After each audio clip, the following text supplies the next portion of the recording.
Jagat Dewa Bathara aman jebul jating bocah ning lare menika ora iso dirasani. Iya bareng sing rek teka wis anggene kok migrenku kumat kaya mak cenut-cenut Kakang Durna. Pripun Dewate?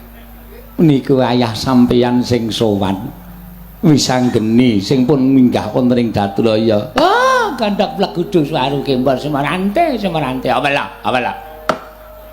Kula lepas tangan lho Dewate. Nggih. Kula wis matur nek didhawuhi apa-apa nek ana magepan wis anggene kula ora melu-melu. Nggih Kakang Durna kula semanggaaken. Nggih, wonten dawuh. Dipun timbali nggih. Wis anggene wigatosipun menapa? Sampun cetha. Ewadene kedadipun piji wonten ngarsa Maduka anak Prabu Ngastina. Wis anggene.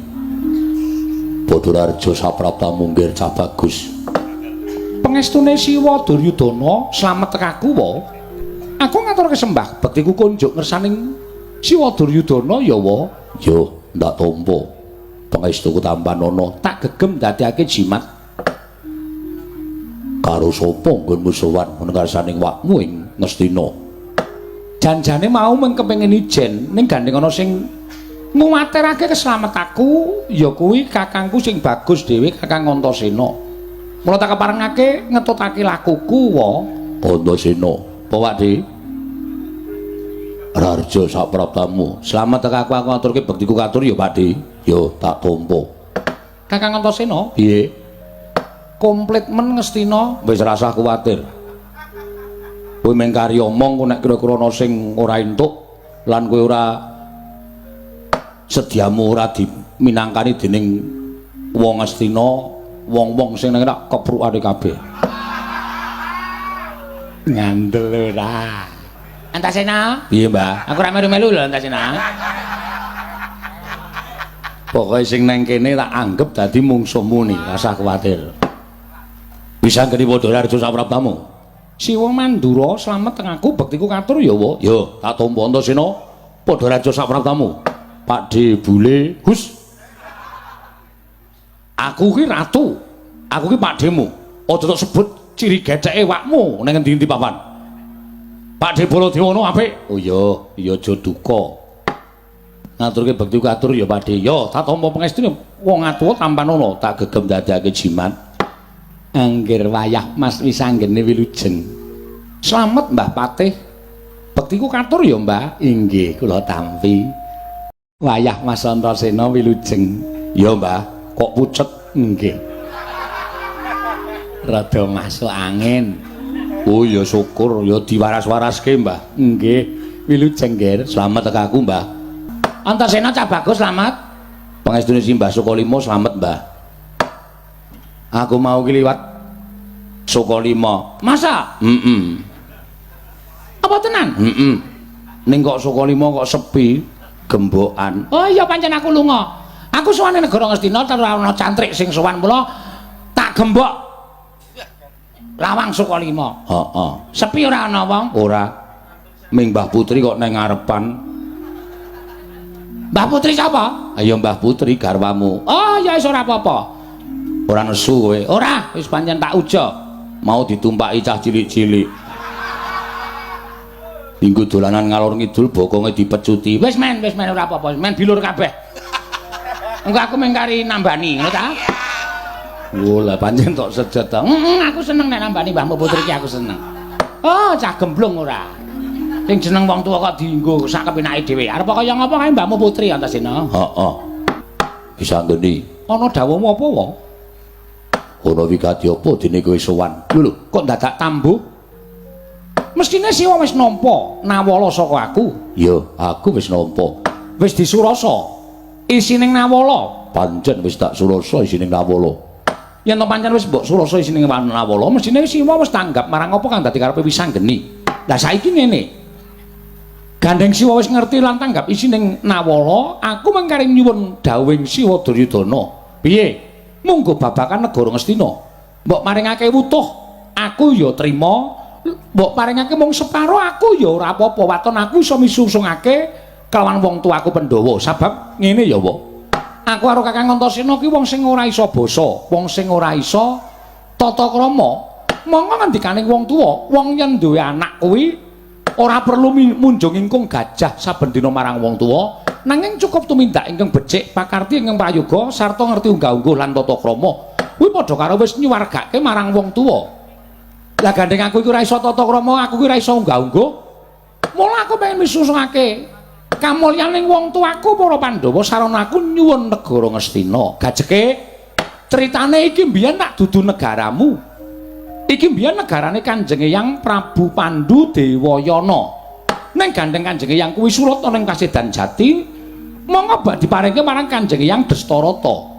Kanjeng Eyang Dastarata nampa pitung kasih Kanjeng Eyang Pandhu samangsa-mangsa pundhenku Pandhawa wis padha dewasa Ngastina kon balekake ning mangune ngumut gula krasa legi kamukten ora dibalekake ning diparingake karo anake dadi tak anggap Siwadayudana kuwi Nalendra nyilih negara mula gandeng sing kawogan kepengin njaluk ya balekno ora ana jamak lumane wong nyilih kok dijaluk bali kok ora entuk ki terus nyilih cara ngendi pripun paman bener kok nggih leres niku wong nyilih niku ya kudune dibalekke lah wong nyilih kok ya ora dibalekke niku ya ora bener rak ya ngono ta nggih iya Mbah lah rak ngaten ta mboten sampeyan niku nderek pundi sementara niki nderek sing payu kula menika bingung malah panjenengan menika kaya dene wong gojek kaya dene wong guyon mang padangke ati kula aja dienggo sembrono bisa ngeni ana apa ngeling ngono ya nggih yen to wong tuamu Kurawa kuwi cacahe akeh yen to ngati negara Ngastina iki tak barekake marang panguwasaning para Pandhawa lumantar anakku wis anggeni mula kaki sawangen banjur awakmu Duryudana bakal menyang endi papan dununge aku kudu ngeyup menyang endi kuwi dudu perkaraku kuwi perkara sampeyan arep yo menyang endi kuwi sak karepmu wong aku ya wis ngerti critane sampeyan ya ora nate ngayomi marang wong tuaku Pandhawa sampeyan ora nate ngayomi marang wong tuaku Pandhawa 5 cacahe wong tuaku Pandhawa 5 cacahe mapan ana ing alas pirang-pirang puluh taun suwene ora mbok tampa ning negara Ngastina mongko iki janjane negarane Pandhawa sampeyan ora gagas uriping para Pandhawa sampeyan ora mikir uriping para Pandhawa. Lah kok saiki bareng negara tak jaluk, aku kon mikir uripmu ki nuwun sewu. Wong nandur ki bakal ngunduh, ngono. Wong jilih bakal ngulihake, sapa sing bibiti ala ing kono bakal entuk hukum karma. Kuwi hukume ngalam, ora bakal iso ditolak dening sapa wae. Iya, iya piye? Piye ni? Entuk ora? Kok sik nek ora entuk tak bres-bres ngono rampung kabeh iki. Antasena piye Mbah? Sabar kok sabra. Wong kok kemarai tratapan ora. Rembuke urung rampung kok sar dibres-bres apa udan kok. Lah iya, lah aku ya ming nunggu wis anggene kok. Oh sing sabar, ora sak kepenake dhewe kaya ngono kuwi. Wis, paring pangandikan. Yen kowe paring pangandikan, tak tampa. Entuk apa urane? Nek entuk matur nuwun, nek ora tak aturi jaga jagang sing jero beteng sing kandel. Wis anggene nadyan ming wong loro karo Kakangku Antasena mapan negara Ngastina. Ning aku wong loro til iki ora bakal wedi mungsuh para Kurawa. Ya to Kakang? Ya. Nah, krungu dhewe to kowe. Kowe Prabu kados pundi? Wis anggene. Apa wae? Mbaya sing sabar nganggo pitung aja sak karepe dhewe. Kok sik sampeyan ki rasa melu-melu. Sampeyan ki dudu wong Kurawa. Sampeyan ki wong Mandura. Ning kene iki mung dadi pengayomaning para sata Kurawa. Dene kuwi kewajiban sampeyan. Wis cukup ora sampe melu-melu perkara iki. Nek melu-melu perkara iki tak katutke dosane, aku ora wedi lho karo Baladewa. Ya wis. Ya wis sak karepmu. Walah kok mak pratap aku. Ora usah wedine, pokoke nggawa aku karo sapa-sapa ora bakal wedi aku. Wedine nek ora tok jajakke aku. Sanggeni piye? Gage, paringa dawuh. Yo. Iya piye? Dinimbangani aku lan Kurawa mengko padha kapitunan mungsuh kowe. Seksenono yen kowe njabel negara Ngastina tak wenehake ora ming sak sigar semangka nanging tak wenehake wutuh boyongen aturna marang para Pandhawa. Yayi, mangke rumiyin. Ditepungake wayan kowe durung tau wanoh karo aku, iki sumitraning Ratu Ngastina. Sumitraning Prabu Duryudana, aku kadange werda anyar saka negara Ngawu langit jenengku Prabu Manik Maninten. Oh, lah dalah. Mula kok suwi lewenehi paring dawuh karo aku jebul wis ngurung jago miring kuning to. Kakang Antasena, piye? Bener ngendikamu, Kang? Iki pancen engko bakal dadi pasulayan. Lah wong-wong Astina wis ngurung jago. Wis rasa wedi, eneng aku rasa wedine. Nek ming wong kaya ngono nek nganti aku kalah wis ora trimo ora urip ning alam padang. Tata-tata ya, Kang. Yo. Dirembuk sing apik. Yo, arep ndi? Tak anteni njaba. Sisan gawe mbane aku ngoten ning kene cumpeng klungen aku ora sabar nek kok ana omongan. Omong nek kira-kira dheweke arep mbelani para Kurawa. Dinteni ning jaba karo Antasena. Yo. Ngono, Kang? Heeh. Wis sanggeni ana marang. Kowe sapa? Aku Prabu Manik Maninten. Prabu Manik Maninten. Iya, dasar para nyata. Kuwi gatine apa kowe banjur maju ning ngarepe Kanjeng Prabu Ngastina?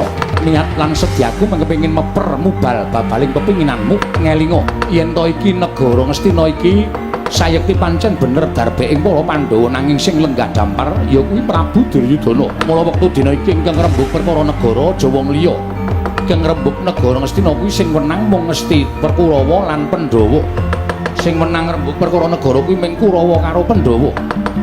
Wong liya liyan kebrayan ora kena ngrembug perkara negara Ngastina. Kosek. Kowe kok iso ngucap sing menang rembug negara Ngastina ki mung Pandhawa lan Kurawa. Saiki aku tak takon karo kowe. Nek kowe menging karo aku kuwi sapa? Aku kuwi anak Janaka. Janaka kuwi sapa? Bapak Janaka kuwi panengahing Pandhawa kuwi peranganing Pandhawa. Dadi upama aku melu-melu perkara Ngastina iki, wis sak trepe wong jeraku duwe darah tumraping para Pandhawa. Aku kuwi anaking para Pandhawa. Mula aku ndek wenang rebut perkara iki. Lah saiki aku tak takon karo kowe. Kowe iki wong endi?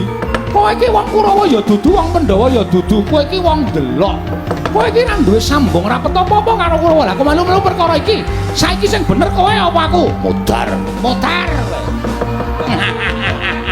Loh, bapak turun kok gumedeng. Remen kula nggih. Ah, kula niki ndek putu wis anggeni wong pinter menika remen sangat dan omongane dan ceplas-ceplos-ceplis. Nggih. Wah, kula ya marem. Nggih, kula ya marem.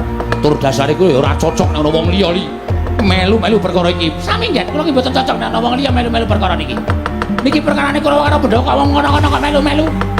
Ora saweti wis anggeni. Wis Kakang Durna kok dadi kaya ngono. Wis sampeyan asa melu-melu ku nek dadi perang kula mungsuh sampeyan. Lho, kok iso ngoten. Ngoten mawon Mas beres pokoke. Ya sekali-sekali Durna iki dadi apik ora masalah ora. Terus karepmu piye aku manut? Ngene wae, ora sandadak Kakang gunung tanpa gunung. Tak gawe sayembara. Sayembarane apa? Sapa sing cilik gedene iso ngungkul kadeganing Prabu Manik Maninten, iso nugel janganing Prabu Manik Maninten. Nyangking mestakaning Prabu Manik Maninten gage boyongan negara Ngastina metu njaba. Ayo tandane ning njaba. Kowe apa aku sing tekaning pati leganing atiku. Wah, panos maning jajalan sukertaning balune iblis lanang. Nuwun sewu. Yai Prabu, wonten dawuh klilanana kula nyuwun wekdal sawetawis. Raos kula mboten sekeca. Penggali panjenengan mboten sekeca dipun sababaken menapa. Ing mesinipun perkawis menika saged dipun rembak kanthi rembak ing prayogi. Ning jebul ana wong kana sing wis dianggep sumitraning Kyai Prabu Duryudana ming bakal ngobak-obak katentreman negara Ngastina. Menungso sing cemongol-congol ibarate golek pendhok supaya ketok wani nantang dhateng anak kula pun wis anggeni. Mongko nyatanipun tiyang menika durung karuwan digdaya, durung karuwan sekti, durung iso dijagake kesaguane. Ning kok drangap-drangap ucape. Mongko wis anggeni menika bayi wingi sore. Manik Maninten, yen kowe arep gendak karo anakku wis anggeni. Baladewa ora trima, aja bocah karo wong gerang, ning gerang karo sing gerang. Kok kaya ngono Manik Maninten. Kowe iki ibarate karyawan baru. Kowe iki ibarate kowe iki pegawe baru. Lah kok wis kumo lancang cumalena sampe nangmu dhewe. Wong Ngastina wae ora ana wani karo wis anggeni. Lah kok kowe drang-drang bocahmu wani karo wis anggeni karo apa? Kakang Durna. Wis meneng sampean. Nggih. Niki rembug sing apik. Kula kok cocok karo meneng anak Prabu Duryudana. Baladewa. Sing piyambakipun menika nadyan kaudosa. Baladewa menika wong gampang nesu. Ning jebul wonten perembakan menika dadi perembakan di sae-sae. Sampun ngantos dipun gawe geger. Kedahipun anak Prabu Duryudana menika menggalih nek pancen ora iso wangsulan, nek pancen ora iso mene wangsulan karo Wisanggeni, nek pancen Wisanggeni menika adreng njaluk negara, diparengke. Nek sampean ora trima, minggah teng Mahkamah Konstitusi. Ngaten ora konjur. Ampya ora sampe nek dhewe. Ora konjur. Kok apa dadi perang? Apa dadi perang? Oh, kula ora cocok Dik Pati. Kun sewu ngger kula mboten mathok. Nek ana sirnane wis anggeni kula melu lara. Nek ana matine wis anggeni kula melu kelangan. Nek wis anggeni menika mangke iso ngasorake menungsa sing jeneng Mani-Maninten. Kula nembe wangsul wonten negaring Stina. Nek Mani-Maninten iso ngalahke wis anggeni nuwun sewu ngger. Slaminipun kula boten badhe wangsul wonten negaring Stina.